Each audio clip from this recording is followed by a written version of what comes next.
County Manager, are we're at 10:15 with two commissioners that I see. Yes, Commissioner Thompson, I know that Commissioner Bangs was going to join us quickly, and then Commissioner Webb should be joining also, so. Okay. Some people might call that compulsive on-time starting. Okay, I'll just Yeah, wait. we'll just see. I mean, I think Commissioner Bangs was going to come on real quick, Good. and then Commissioner Webb was to join us too, so we'll see. Good. Thank you. Good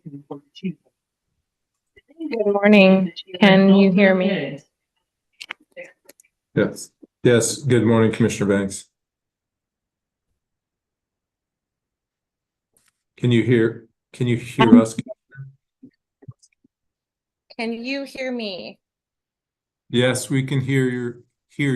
Can you hear us? Okay, yes. Okay. So I apologize. I'm having an electronic malfunction on top of stuff. Commissioner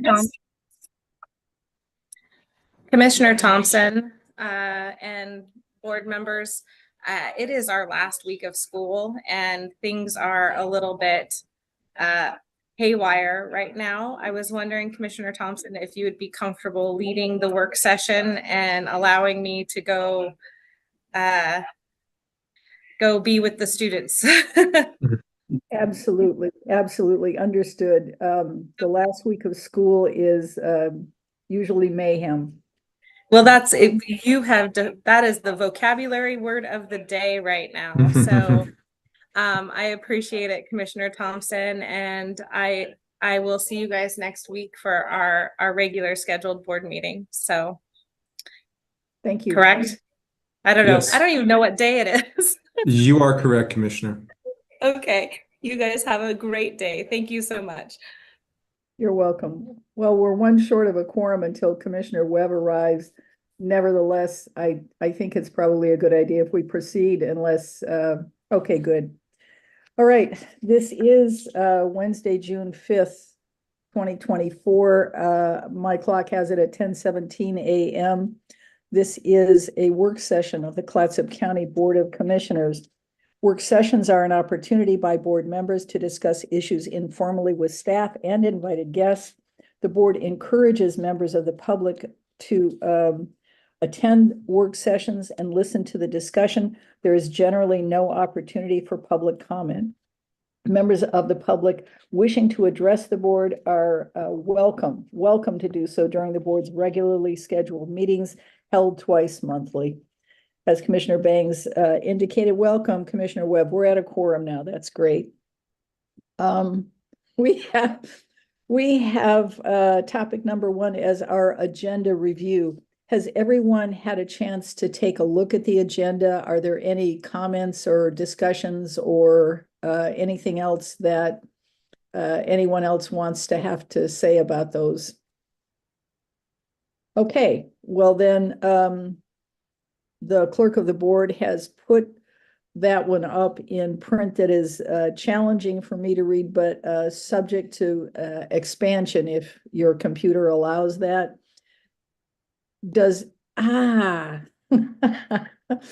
Perfect accommodation. So you can see that we are scheduled to go forward during June and July. That's what's up now. Colleagues, again, is there any comment or amendment to that? I don't see anybody saying anything. Okay, fine. Then we'll take that as acceptance, acknowledgement of this agenda review. Thank you, colleagues. Number two on our agenda is a subject near and dear to my heart, which is code compliance challenges and processes. We have a half an hour scheduled for that. Mr. Ledgerwood, I see your shining face on my screen. Does that mean that you're going to lead us through this discussion, sir? Commissioner Thompson, I appreciate the time today. Specialist Mendoza is going to lead our conversation today. And I think she's having some difficulty getting admitted to our our time today. I sent Teresa a note. I think she was trying to get admitted to Gail might have an update. Yes, I just moved her over as a panelist. Great, thank you. I'm going to mute. Perfect. Commissioner Thompson, if I may, while Nancy's getting her screen set up and getting her presentation up, if I could just have just a moment to maybe provide an overview and a little bit of context for the presentation. You are a subject matter expert on this very complicated and important topic. You're welcome to speak. Thank you. Hey, thank you.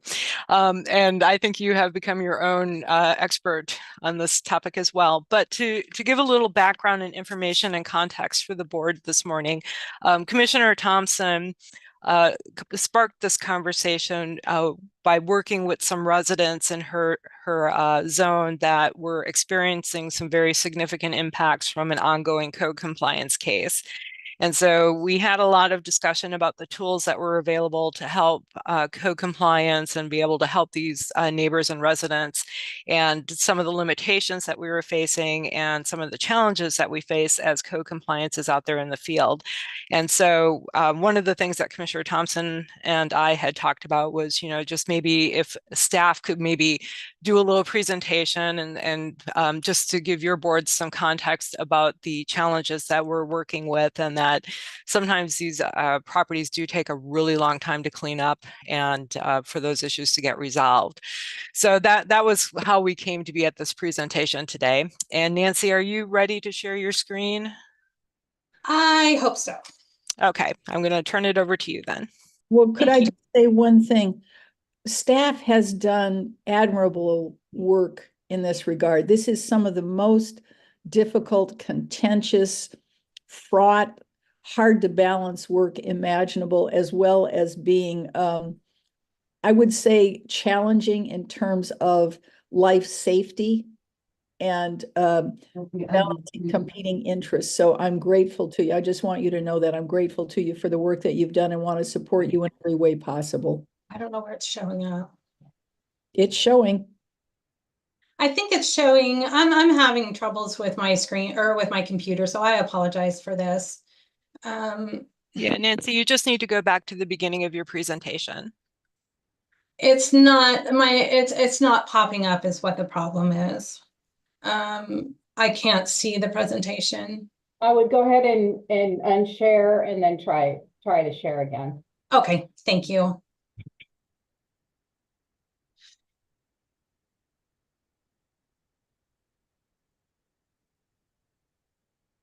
Can you see it there? It's still not. I think it has something to do with your using multiple screens. I don't know if Rob or Gail could go help you.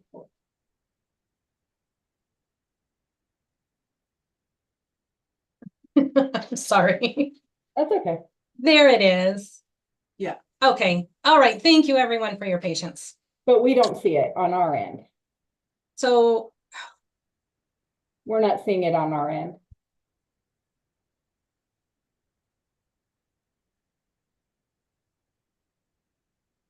how about there? Yes, we see it now. Thank you.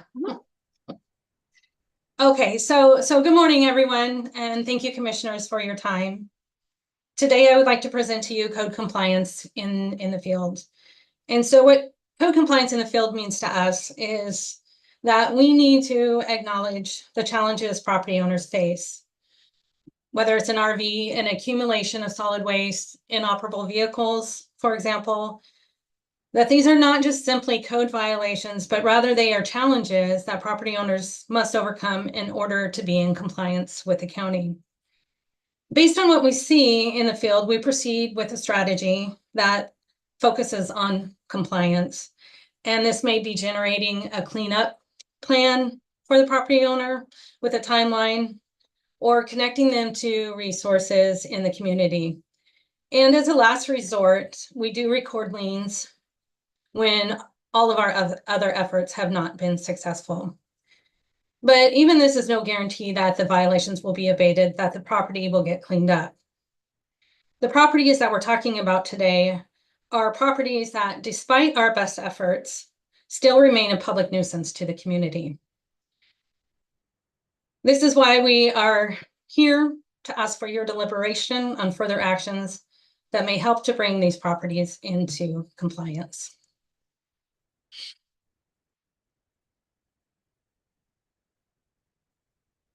When code compliance picked up again in 2018, staff was given a list of 20 priority properties. Around that same time, the Daily Astorian published an article about code compliance and that priority list. There were property owners calling, asking if their neighbors were on the list. There was hope that something could be done. And a lot of work has been done. And code compliance is somewhat like public health. It's about prevention. So if we can educate a property owner, if we can compel them to pull permits or to stop a certain activity before we have to start the formal enforcement process, we consider that a success. Because the emphasis, the guidance given to staff in 2018 was to work with property owners to achieve compliance, and that still is the emphasis today. But unfortunately, our process does not always achieve compliance because some of those priority properties of 2018 are still on our list today. So our process includes assisting property owners through one-on-one engagement, and this usually starts with a site visit after a complaint is received. We discuss their unique situations, as well as the challenges of removing waste, vehicles, and sometimes even unwanted occupants. We help to identify the barriers that may prevent them from achieving compliance. And we also discuss with them the formal enforcement process. But when the challenges have been identified and progress is no longer being made, when individuals are still being impacted by the actions of their neighbors, and especially when we have completed our enforcement process, we struggle to provide the hope that there is a solution for these properties that have had a negative impact on the community, some for years, even decades. So like a service provider, we need to know our audience, and that means identifying their challenges. The list on the right is not a complete list, but it does provide some of the most prevalent challenges we face, or that we see rather. The individual in this photo is Butch, and he lives in an RV on the property. And he has a substantial amount of land. He cleans short-term rentals, and he most likely cleans other properties based on the number of refrigerators on his property and other items that people commonly dispose of. His RV is connected to a cesspool that is attached to a manufactured home also located on the property. Prior to this photo, Butch did not have a steady income cleaning short-term rentals. And it was probably more financially lucrative for him to store the solid waste on his property that he removed from other properties. So these two things actually presented more of a challenge for staff than it did for Butch. But he has always been agreeable to cleaning up the property, but the financial challenge of not having a steady income and the lure of cleaning properties without having to dispose of the waste has significantly hindered the cleanup of the property. And now, as you can see in this photo, we have this challenge because in March, while standing on an awning, Butch slid, fell 20 feet and landed on his heels, shattering both of them. He cannot walk and instead crawls around on his hands and knees, as you can see. And this is where he'll be for at least 9 to 12 months, probably longer. So where financial constraints prevented him from cleaning up the property before, he now is physically incapable of doing it.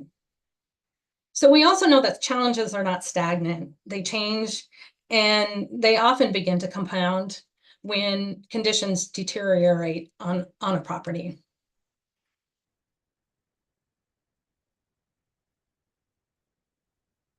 In some circumstances, property owners have insurmountable challenges, like a terminal illness. This photo from 2018 shows a property prior to the owner's diagnosis. The original house had burned down and improvements were being made.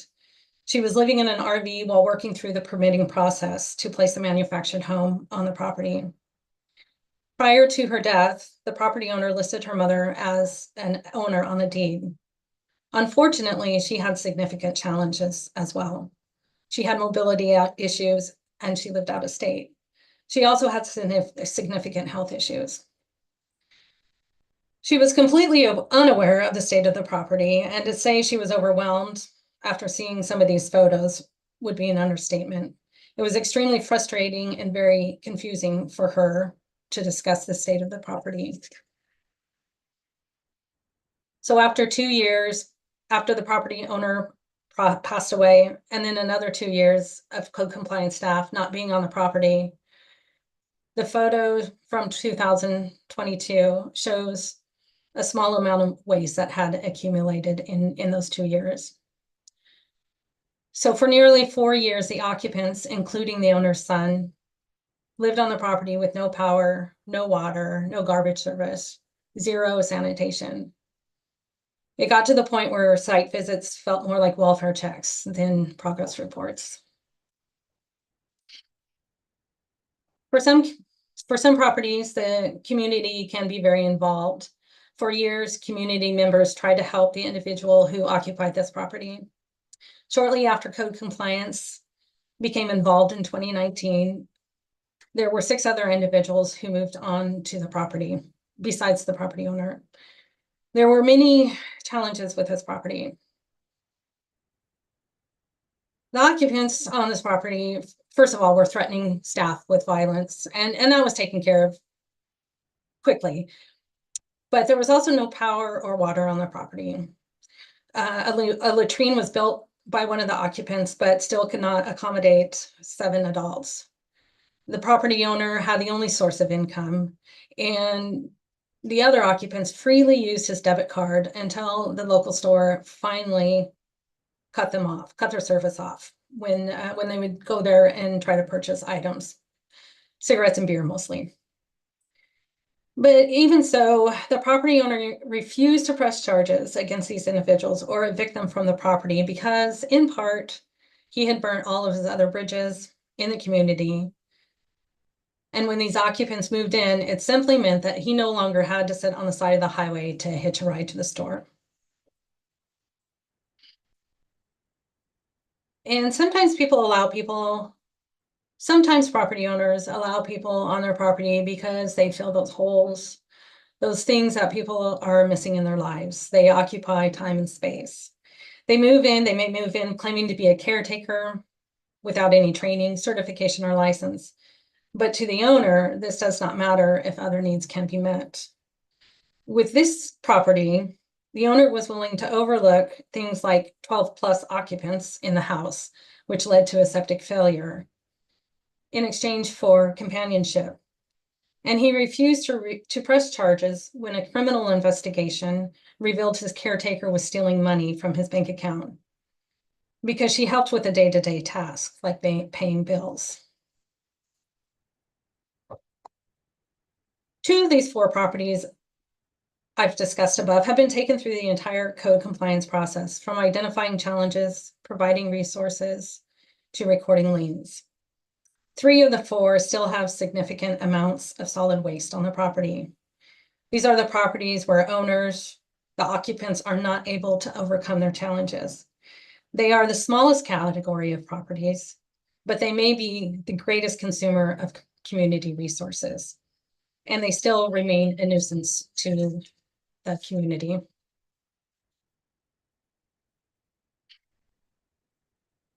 I don't know the exact percentage of time we spend at any given property pre-enforcement. It really varies compared to the time we spend in the enforcement process at the same property. But I am confident that greater than 60% of our total time is working with owners to find the appropriate resources. So this page is really the meat of code compliance. And like the challenges pages, it is not a complete list. Some other important resources that we have are family, and that's a big one if we can get them involved. Churches are another great resource, and of course food banks. because proper nutrition is really a part of a person's foundation. We utilize these resources, especially when what is occurring on the property is not a permittable use. So there is help out there, and sometimes that is our greatest challenge, identifying the resources property owners need.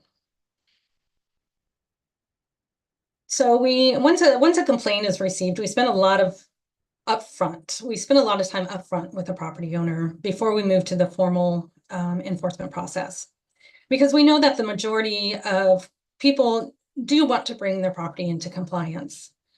But because of the amount of work it takes, the cost, or any other challenge they may be facing, it can and often does become less of a priority over time. And this is where we step in again and again to keep it a priority by making site visits, to check on the progress, emailing resource contacts, and calling just to discuss what's happening in the world. So when we do move on to the formal enforcement process, it is because there is no further progress being made, and most likely the owners are no longer communicating with us.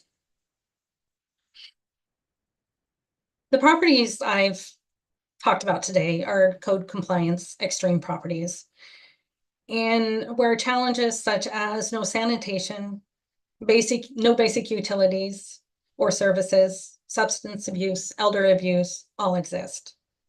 These are often properties where the code violations cannot be permitted through the Community Development Department or any other department for that matter. They are also properties that pose the greatest challenge to staff. Our role is to help property owners abate the violations on their property, and we have helped many property owners, but there are still neighbors and entire communities that are impacted by the actions of a few. We will continue to address violations with education, resources, and time, but we feel that some properties need further consideration, and we're asking for your assistance with finding the solutions. Thank you for your time. Thank you. That's a sobering report. Commissioner Toyoka, Commissioner Webb, I'm interested in hearing your responses to the presentation we just received. I don't know which of you would prefer to go first, but I'm interested in hearing from you.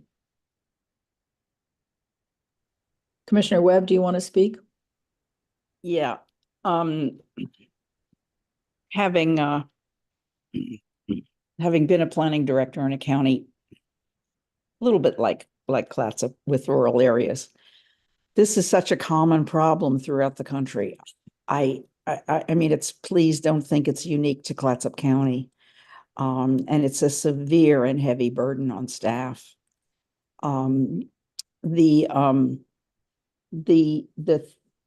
It appears to me as if the staff is doing virtually everything it can do with these challenges. And I mean, I wish I had some wonderfully creative ideas, but the only suggestions I have is, but I don't know how we fund them. Sometimes in these cases, some kind of a partnership, like an organization like CCA, for instance, with whom, God love them, we partner on many other things. I wish I had some fabulous ideas, but often it's the partnership with other community providers, which is ultimately the solution. Thank you. And too often, liens and foreclosures are so. You know, I would say keep on keeping on, unless you all have some ideas. I mean, that's, you know, you're the ones on the front line. Well, thank you for the benefit of your experience, Commissioner Webb, and that idea of partnerships, I'm sure, is one that we'll be interested in pursuing. Commissioner Toyoka? Can you hear me? Yes. Okay, good. Well, honestly, you know, it's you're going to get a mixed bag out of me from this code compliance, you know, the presentation, because, you know, in the presentation itself, it highlights more of a bigger issue than actually code compliance. some of our behavioral health issues, a lot of things that are perpetuating in these particular cases. I look at that going, well, there's more than just people violating code here. There's behavioral health, there's substance abuse, there's a lot of other things going on that are affecting, and this is the fallout of this code compliance. It's not the problem, it's just one of the many symptoms. So I think, as a community, we look at this, but we also have to look at other issues that how do we help stop some of the other things going on that contribute to the code compliance. I think it's not solely on the planning department and solely on code compliance. There's other issues affecting this. Thank you. That makes sense to me as well. Here's just one second, Director Henriksen. Here's what makes sense to me, that we take this presentation today as an initial step, and that we commit as a Board of Commissioners to work to give our staff whatever tools they need that will support their efforts. So I'm just taking that as a given. If I'm wrong, you have to tell me. Director Henriksen, please. Oops, thank you. So I don't know if Nancy can bring her presentation back up, but we did have a slide in there just before the final slide where we had a couple of ideas to share with your board. One of them is, over the years, code compliance has collected some fines and penalties, and we probably have close to 65,000 that we've collected. But one of the things that we wanted some input from your board on is we could use those funds to begin an abatement program where we would actually use the money to help clean up the property, but lien it. And then as a property is either sold or foreclosed upon, to recover those costs. There are pros and cons to that, because obviously there's no guarantee that once you clean up a property, it will continue to remain clean, especially if the occupants haven't changed. So that's one thing that we have been looking at and doing some research into. The second thing actually is something that we would need your board approval with, and that is if we did have a lien that has already been recorded, we're not seeing the progress, the property continues to escalate. There may be a process that County Council has pointed out where the board could actually vote to foreclose upon the lien, which means we would take the property over.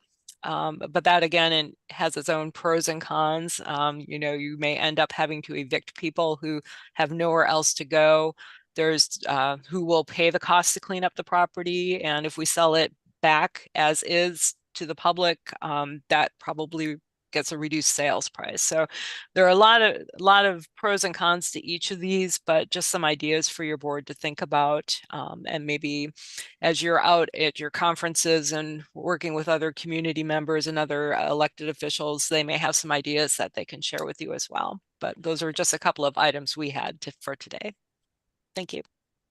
Thank you. That makes sense to me. And again, the physical challenges associated with this are so formidable. Commissioner Webb, you wanted to follow up? Yes, actually, Gail, often when you come to us with problems like this, you have already spoken with your colleagues in other counties.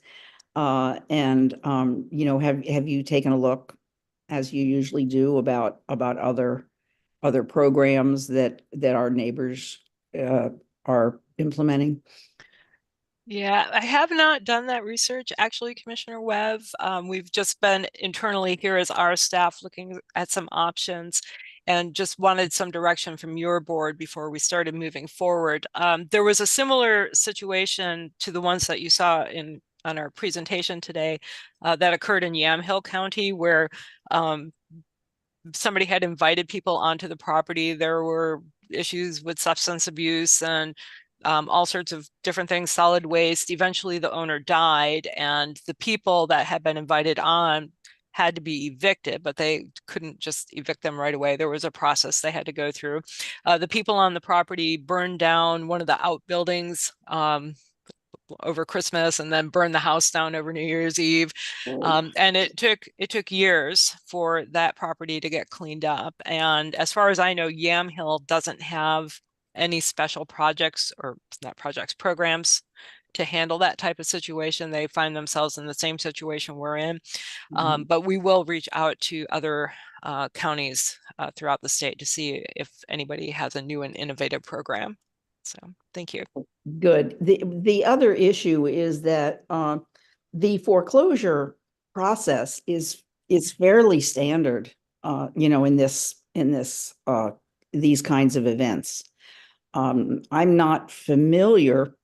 Is Anthony? Yes, our county counsel. I assume that you've spoken with counsel about this, because often states do have particular processes that are not necessarily universal. But I think that we are, particularly when we have infrastructure failures, when we've got water that is not potable, when we have solid waste issues, septic things. So I would just, if you're looking for some feedback, I would say that both an abatement program and foreclosure is kind of the best we can do, because we need to think about the neighbors. We need to think about the neighborhood and about what other people are suffering. And often in situations like this, we face things like groundwater pollution and things that are really can be systemically very, very difficult for a neighborhood to deal with. So I guess I would encourage, enforcement to the extent of the law, because I just think we have to think about the other citizens in the neighborhood. Thank you, Commissioner Webb. I've been hearing a lot. And here's the thing. We're balancing compassionate support with effective consequences and sidebars of a process. What we see is a breakdown. And as Commissioner Webb, as you point out, this isn't just us. This is a bunch of other people. But if we can deal with it, if we can get very clear about what is our support, what are our sidebars, and what are our consequences, there are two approaches that I think are required. One is to work with county council to get a red flag ordinance for situations that are immediate threats to health and safety, because neighbors are rightfully, I would say, both distraught and outraged at the duration, understanding the challenges, but everybody has limits to their compassion. And when does compassion become enabling? And that's always a tricky balance. I think you've done a good job following the board's previous direction. But I think now what we're seeing is the impact of people who are unwilling or unable or both to respond appropriately. And how do we as the governing body deal with them? A red flag ordinance from county council, I think, would be good. Your continuing work to develop partnerships, I think you're on the right track. If you need additional support, let us know. And I don't know where we'll find it, but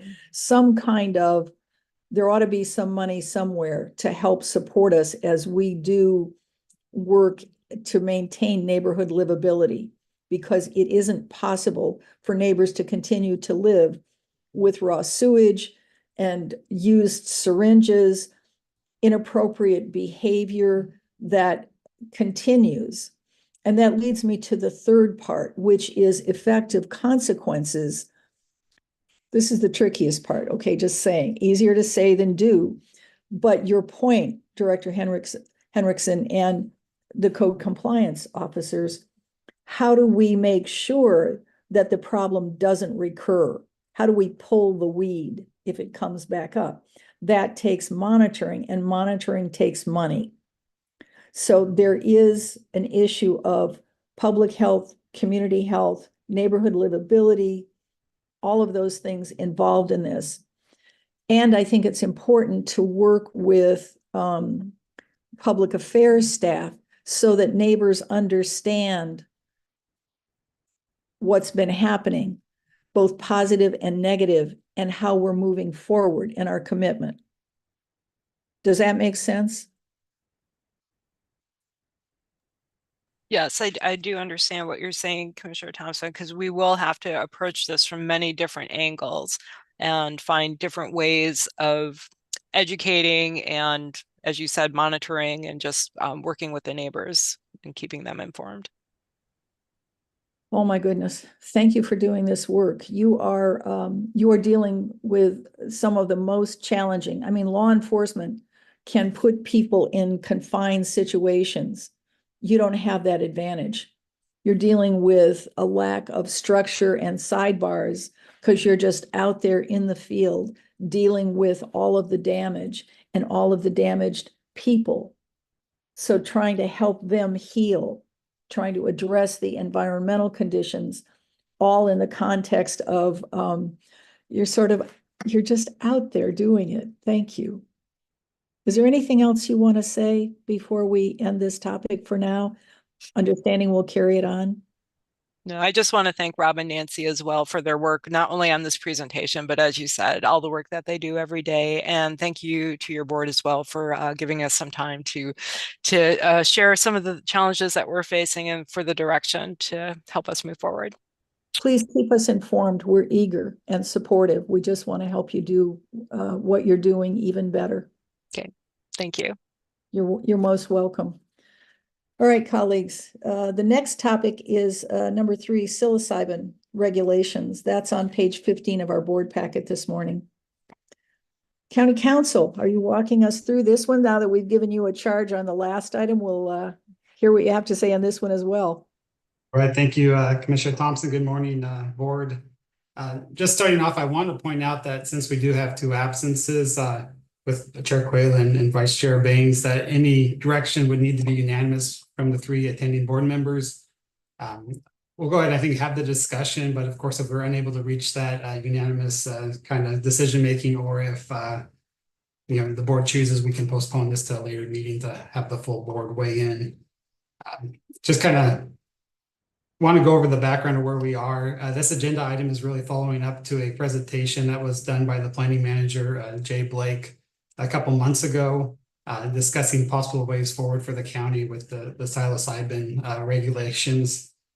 Back in November 2020, Oregon voters approved ballot measure 109.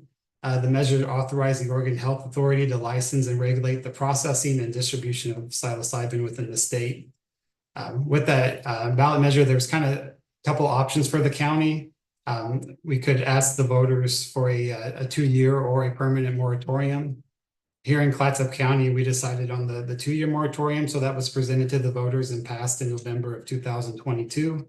The current moratorium is set to end on December 31st of this year. And so we're kind of having this discussion now. I know we're still a little bit early, but we kind of would like to have some direction from the board. If we want to proceed with another moratorium, there is deadlines with the elections, and obviously we need to give the planning department time to the process and work on their time, place, and manner regulations. Before I turn this over to the board, there's just a question that Commissioner Toyoka, I'm not sure if that's what he's going to ask now, but he did bring up in the meeting. And let me know, Commissioner, if this is right, your question, but basically he was wondering that when this was proposed, it really was kind of presented as a treatment, a medical procedure. And as things have moved forward, there's concern from some that it's kind of turned into more of a recreational, casual use thing. And so I did go through and I reviewed the ORS's, the OHA guidelines. And for the most part, I would say that it does set up like a treatment plan type system. Unlike the marijuana dispensaries, people with psilocybin do have to consume, or I guess be administered the psilocybin on site, and they're monitored during their treatment. I guess one of the concerns I did have, though, is that in order to set up a service center where you can do this, or to be a facilitator where you're able to administer it, there's really no medical background needed. You basically have to have a high school diploma and be a resident of the state. There's some training, but that's really it. And it's actually kind of interesting because they also kind of said that even if you are a nurse or a doctor, when you're acting as a facilitator, you're not really practicing your medical profession. You're more, following the rules of the ordinance for the psilocybin. So I think there may be some concerns there that if, you don't have medical professionals involved, there's really not a diagnosis or a treatment. But that's really, I don't know, the county can't really regulate how these, that part of the process, but I just wanted to share that with you. Commissioner Torica, is that what you were asking? It is, because, I just had a meeting with the public safety, PSCC, and we discussed this at length, because we had some great professionals there, from the sheriff to former DAs to, our Amy Baker was there. So we had great input. But one of the biggest problems, I guess, with this is when ballot measure 109 came out and you looked at it, the verbiage was legalizing psilocybin assisted therapy. And they had, quote, specifically focused on treating mental illness in a safe, controlled setting. That was what was presented to the voters. Now in ORS 475A, they can't really, and I know you've read this too, but you can't really use therapy because psilocybin is a Schedule I drug. And so here's the ORS, Schedule I is a highly abuse potential with no accepted medical use. Medications within this schedule may not be prescribed, dispensed, or administered. And so we went further and say federally, it's not registered to be issued as a legitimate medical purpose for psilocybin. So federally, it's not legal. So a medical profession cannot legally prescribe or administer psilocybin. So it can't be under their medical definitions, it cannot be used for therapy. So when they wrote ORS 475A, they only put in the legal statute, it says it legalizes supported adult use under non-medical model where trained and licensed facilitators may offer safety and support. So now they're even further saying that it only legalized supported adult use, not therapy. So they're kind of reinforcing that in 475A.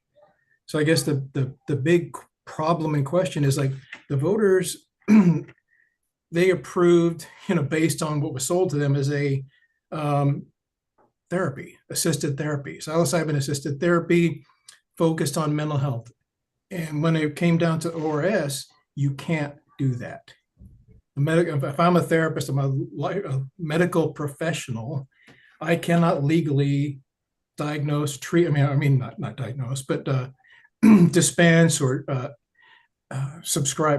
prescribe that treatment program because it's illegal.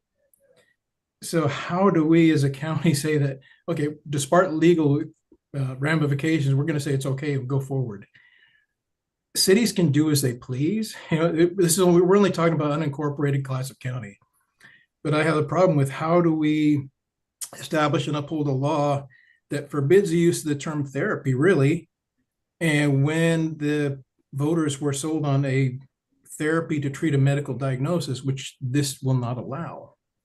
So that's the heartburn I have with this. And when I said I talked to public safety, we all had the same kind of concerns that it's not legal and to dispense for medical professionals. So the voters are not getting what they voted on. So please, tell me if we're all wrong or, how we think about this. Commissioner Webb, you have a response? Well, I'm not sure it's a response. I really appreciate the extent to which Commissioner Toyoka has obviously done a great deal of homework about this. And it reminds me of sort of what we went through when we legalized cannabis. As long as it's something that the federal government is opposed to, I've never quite understood, and maybe Council Pope can address this. I've never quite understood the legal process of how we got away with doing that. And it looks like to me like maybe we're facing the same situation here. As someone who has too much experience with depression and other mental illnesses, and listening to our voters who obviously wanted us to be able to to do something with this. But it just seems to have a lot of issues that I really respect facing us. So, and as a matter of fact, I've been so concerned about this whole issue. I went back and listened to our April 17th meeting, where I think we had larger attendance. And I thought that we had asked our planning manager to go back to the planning commission and do some explorations about how we might handle this. And I don't even see that he is here now, but Gail is. So I just wanted to ask about whether that had happened, because I thought that was our instruction. And I can speak a little bit to it because I have been Okay. working with Jay, and they are moving forward, and they are developing things, and they are planning on taking it to the planning commission. I see Gail popped on. She can save me here and give us all the correct information. Yeah, so we do have it scheduled to go to the Planning Commission in July, for the July meeting. We were going to take it in June, but we wanted to wait and see what came out of this pathway forward with County Council. And then if the desire was strictly to have move forward with a referendum, then that gave us some guidance. But we have the documents prepared. They're scheduled to go in July to the Planning Commission. And that's kind of, the point of today's meeting, because it's kind of a two-pronged attack as far as the time, place, and manner regulations and all those things community development would do. If we want to put this on the ballot, that's something that I will do. And there is some time frame, issues here that we want to make sure we can get everything done in time. So like I said, we're kind of, going at this at two different ways, but that's what we're kind of looking forward with, talking to the board today to see if they want us to move forward with the election side of things.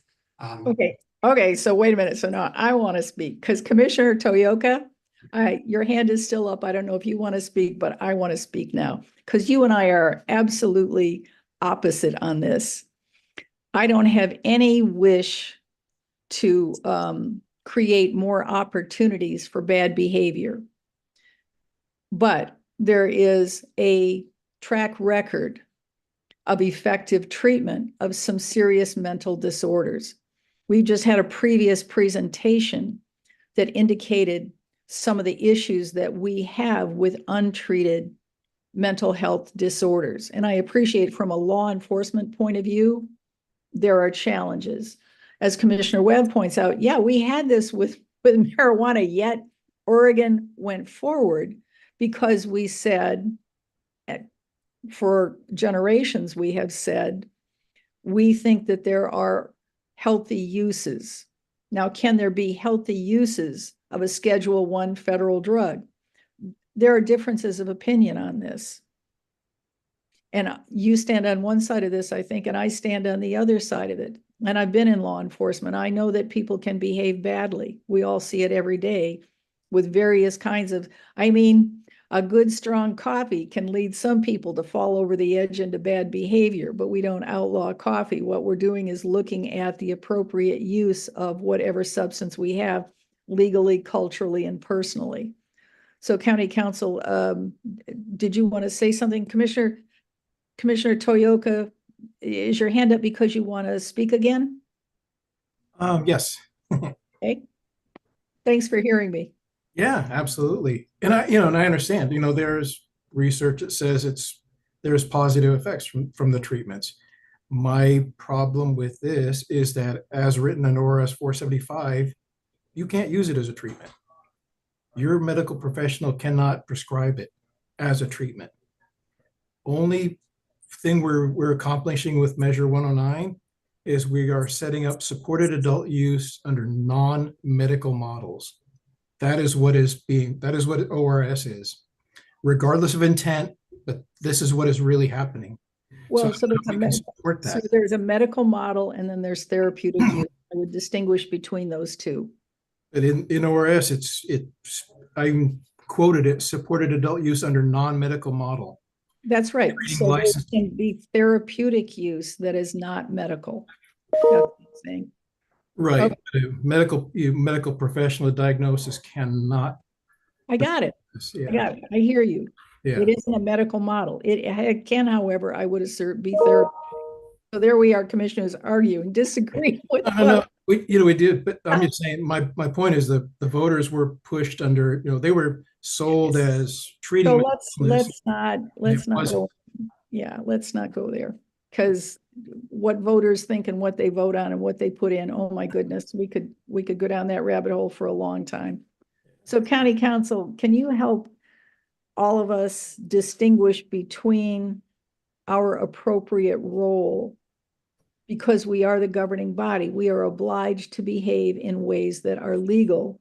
We have a conflict that I see between state statute and federal policies that my colleagues rightly point out, and I agree with. How do we thread that needle? Well, I think, as long as we're following state law as an organization, as the government, we're not going to get in trouble. And I think we do have some duty to follow the state laws. It is a very complicated issue, like with the marijuana, and I think there's a lot of legal thought that's gone on into it, but basically it comes down to the federal government not enforcing marijuana laws in states that allow it. And I think it'd be a similar thing here. I don't see any like really moral issues. It's kind of like us allowing dispensaries. I don't think we're doing anything wrong or illegal or immoral by following the state law, but there is a conflict there, and it is, I think, a very complex legal issue. But I think at our level, us following the state law, there's no like liability or any ethical issues with us doing that. So Commissioner Toyoka, I was talking over you. I apologize. I want to get, we're going to be different on this. So do you have any response to what County Council just said? Hang on, Commissioner Webb, I'll get right there. I do, and I know we'll have to refer this to later when we have a full board, because I would be I would propose a permanent moratorium to refer to the voters. Because when it came up with a 2-year, I think they had more clear information, and it was deferred. The 2-year moratorium was established. I think the more clear the information that the voters have, then they can make the appropriate decision. Okay, thank you, Commissioner Webb. Yeah, thank you. I guess this is a question that for Gail. I assumed when we thought at our last meeting that we were kind of handing this off to the Planning Commission, that we would do some explorations about the zoning impact, because we talked about that before. What do our rural zones allow in terms of in terms of anything that would apply to this? In terms of medical practices, I do know that there are some medical people who do practice in rural areas of the county, but I don't know what the zoning implications are of that.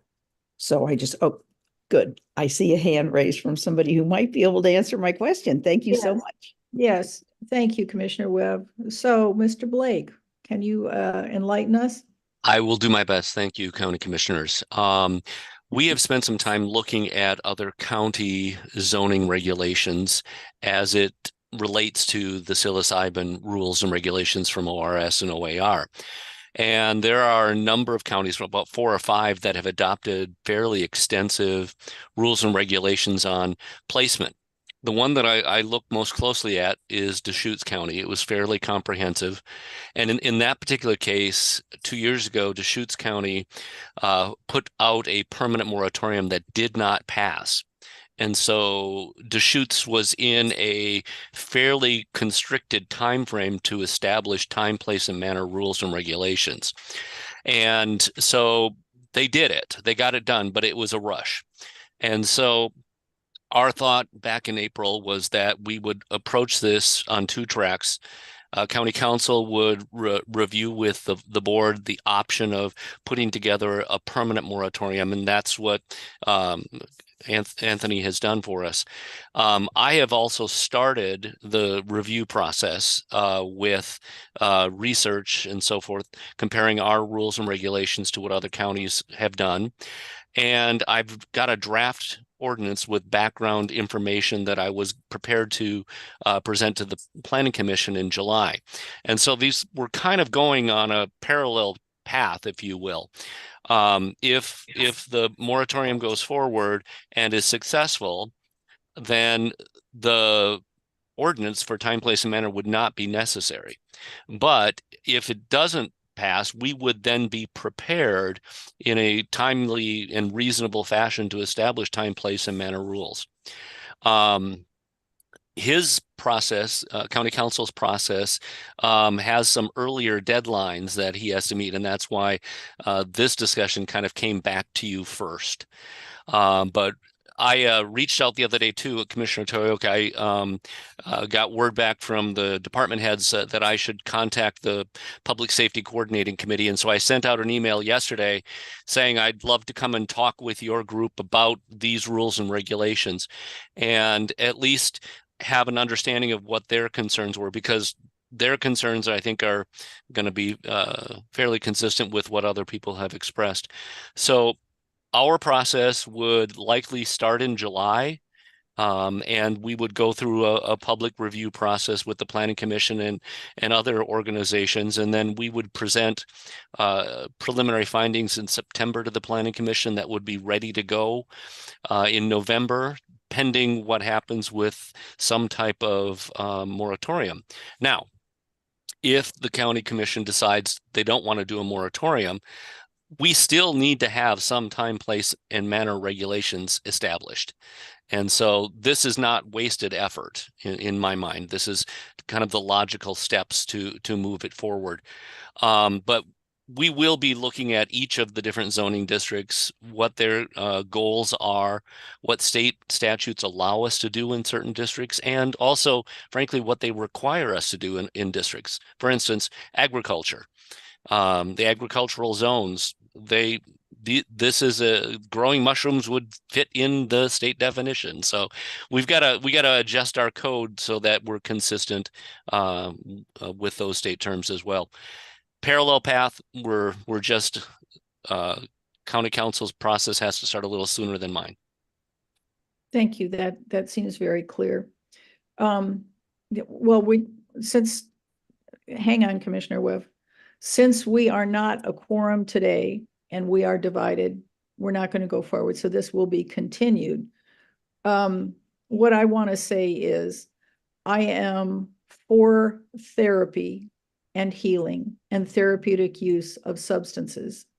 I am opposed to recreational, inappropriate drug use. Just so that we're clear about that. Only therapeutic with controls, not profligate across the board. Thank you. Commissioner Webb? Yeah, thank you. Thank you. I agree with Commissioner Thompson's position. I also think that we have an obligation to our constituents who voted in favor of this. And I think that we certainly, if we choose to go the moratorium route, I think we have a lot of explaining to do in terms of not following the mandate of our voters. So thank you. Thank you. There are positions on both sides, because I know law enforcement, generally speaking, is against anything that's illegal at any level. And I appreciate that, because I want law enforcement to happen in our community. I'm for that. I am very aware of therapeutic alternatives. So County Manager, you're on the screen. I bet you have something to say. No. Commissioner Thompson, I'm happy to weigh in any way you would like, but I think we have clarity at the end of this conversation, and we thank the board for that. And we will schedule another meeting when the entire board is here to talk about the moratorium issue. Thank you. Well, because thank you, sir. It is a community issue, and there are respectful differences of opinion, even with talking over, because we get excited and about this, because what we want is what's best for our community. Again, the sidebars, the support, and the consequences, because we're seeing it all over. And ballot measure 110 showed us how important it is to have all of those in place. So I'm confident that we'll go forward, even if we disagree, we'll come to a position as a board and follow it, and staff will carry out. I like the parallel tracks. I like that you're proposing for that. We've got one final thing, the proposed fee schedule adjustments that are on page 17 of our packet.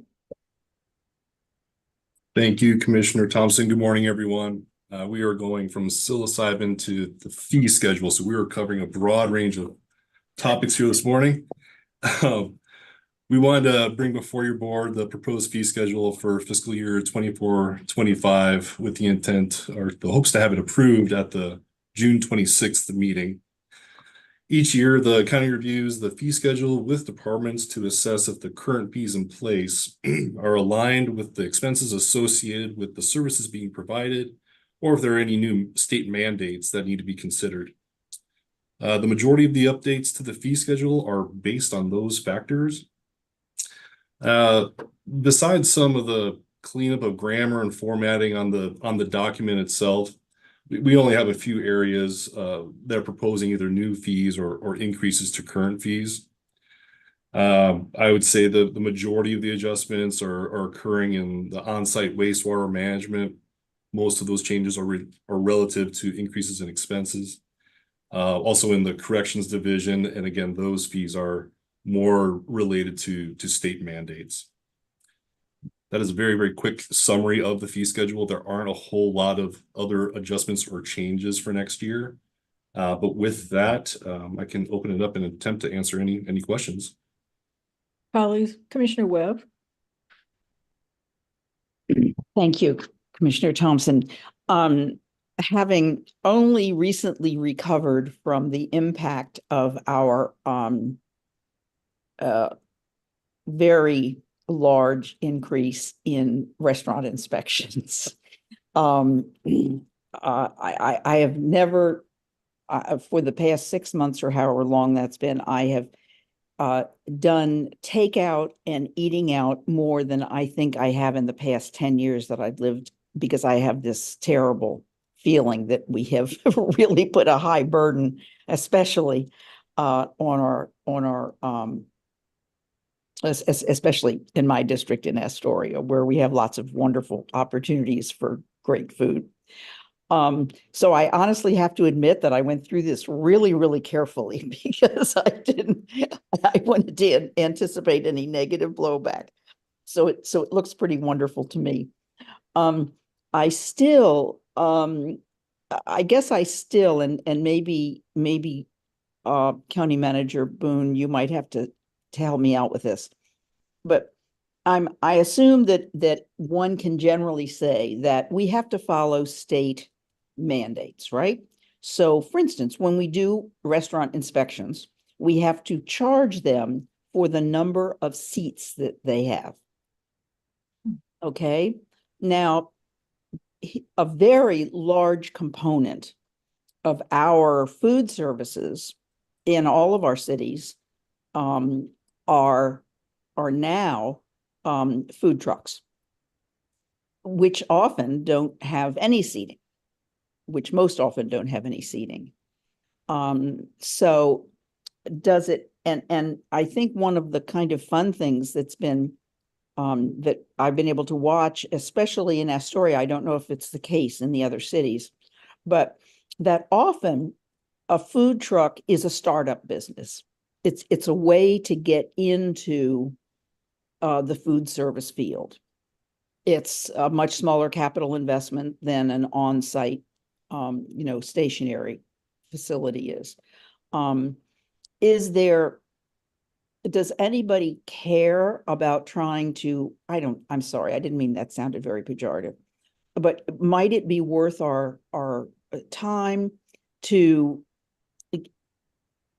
press the state a little bit about the basis of this charge? Since we're talking about, and food trucks are all over Oregon. This isn't just an issue for us. In Portland recently, I was amazed, although some of those, now that the pandemic is over, a lot of those have closed. But anyway, is that a naive question for me to ask? That is this something good, he's got his hand up. County Manager. Thank you, Commissioner Thompson, Commissioner Webb, members of the board.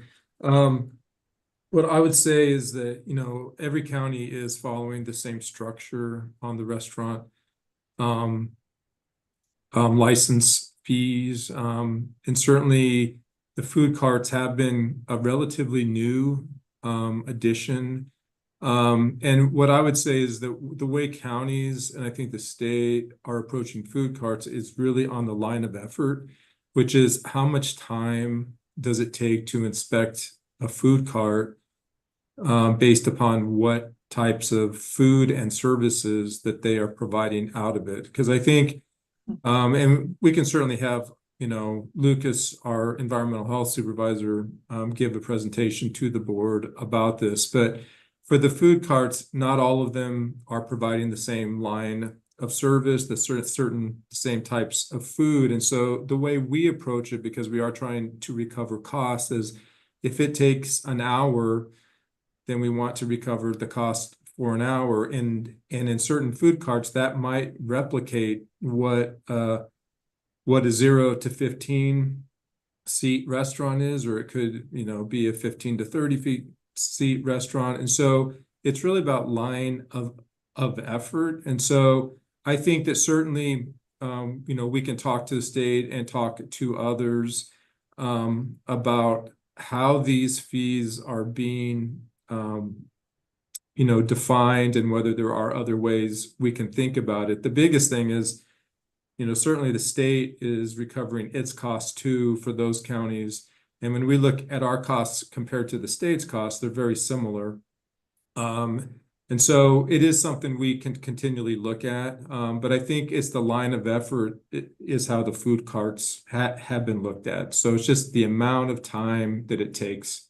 Because in some of those food carts, they're doing a full service menu. So I don't know if that helps, Commissioner, but I will talk with our environmental health manager and get a little bit more background, and I will share that with your board. Thank you. Thank you. I appreciate that, because I do, I realize now, especially remember a couple of years ago when we, several years ago, I guess, when we asked the state to take back inspection of what was it, a disabled housing or assisted, I can't remember what the exact was, but so it seems to me that that's something that we always ought to be thinking about. In fact, you know.